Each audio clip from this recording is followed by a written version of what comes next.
পটুয়াখালীর রাঙাবালী উপজেলাকে তরমুজের দ্বীপ বলা হয়। এখানকার তরমুজের সুনাম রয়েছে সারা দেশে। প্রতি বছরের মতো এবছরও আগাম তরমুজ চাষ করেছেন উপজেলার কৃষকরা। ফলনও হয়েছে বেশ ভালো। চাহিদার পাশাপাশি লাভজনক ফল হওয়ায় নতুন নতুন চাষিও বাড়ছে এখানে। সাধারণত ডিসেম্বরের আমন ধান তোলার পর জানুয়ারি থেকে তরমুজের আবাদ শুরু হয়। ফলন আসে এপ্রিলে। তবে রাঙাবালী উপজেলায় ডিসেম্বরেই আগাম তরমুজের আবাদ শুরু হয়। ফেব্রুয়ারির মাঝামাঝি থেকে শুরু হয় তরমুজ বিক্রি। আমাদের এবার খ্যাত হলো যে প্রজেক্ট বাড়ানোর উপস্থিতি আমাদের ছয়কানি প্রজেক্ট লওয়া তরমুজ চাষি। তাই খরচপাতি জমি লইয়া সকল লইয়া খরচপাতি সার ওষুধ নিয়ে মানুষ নিয়ে খরচ হলো যে আমার 18 লক্ষ টাকা খরচ। আবহাওয়া যদি আল্লাহর ইচ্ছায় ভালো থাকে ব্যবসা বিক্রি ভালো হবে আশা করি। আমার এই তুলনায় আমাদের বাজেট ধরা যে হলো যে 60 থেকে 55 লক্ষ টাকা আমাদের খরচ বাদ দিয়ে বিক্রি করা, এটা আমাদের আশা।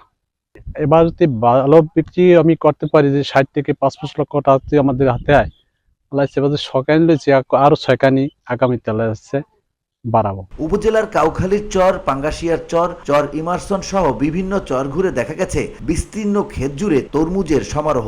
লতায় মোড়ানো সবুজ পাতার ফাঁকে ফাঁকে তরমুজ। যতদূর চোখ যায় সবুজ পাতার ফাঁকে ফাঁকে শুধু তরমুজ আর তরমুজ। রাঙ্গাবালী উপজেলা তরমুজ মানে বিখ্যাত ভাবে সবাই, আর এই এলাকার তরমুজ সব সময় আগ্রহীত বা সব সময় এদের দামও বেশি থাকে, সুস্বাদু হয়। এবং এবছর আমাদের আবহাওয়াও ঠিক আছে, গাছপালাও মোটামুটি আলহামদুলিল্লাহ ঠিক আছে।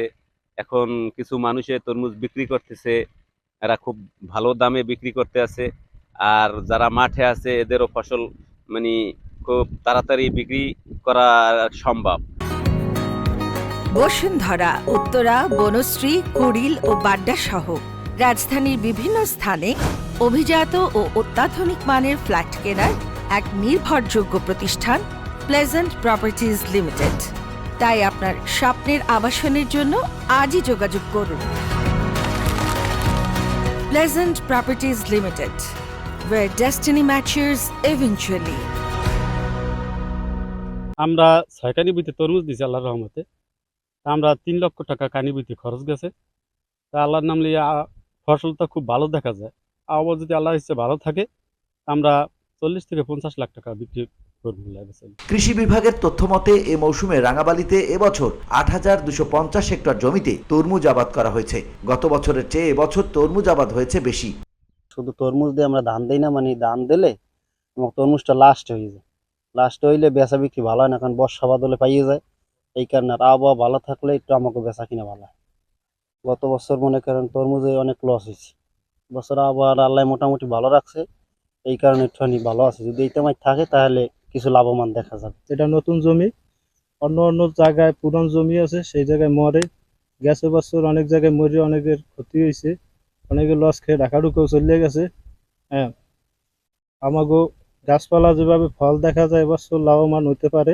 রাঙাবালী উপজেলা কৃষি কর্মকর্তা আসাদুজ্জামান জানান 2024-25 অর্থ বছরে রাঙাবালীতে প্রায় 8250 হেক্টর জমিতে তরমুজ আবাদ হয়েছে। গত বছরের চেয়ে এবছর তরমুজ আবাদ বেশি হয়েছে এবং আবহাওয়া অনুকূলে থাকায় এখন পর্যন্ত কোনো ক্ষতির শঙ্কা মাঠে দেখা যায়নি। 650 কোটি টাকার তরমুজ এখান থেকে পাইকারি বিক্রি হবে। মাঠে কোনো কোনো ক্ষেত্রে তরমুজের ওজন 4 থেকে 5 কেজি পর্যন্ত আছে।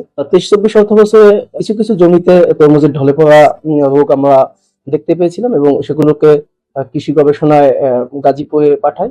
যে পরামর্শ দিয়েছিল তার আলোকে আমরা কৃষকদেরকে পরামর্শ দিয়েছি, ফলে এবছরে তরমুজের আবাদও বৃদ্ধি পেয়েছে। ভবিষ্যতে কোনো প্রতিকূলতা তৈরি না হলে 600 কোটি টাকার তরমুজ বিক্রির আশা করছেন এখানকার কৃষকরা। VOD Bangla news desk.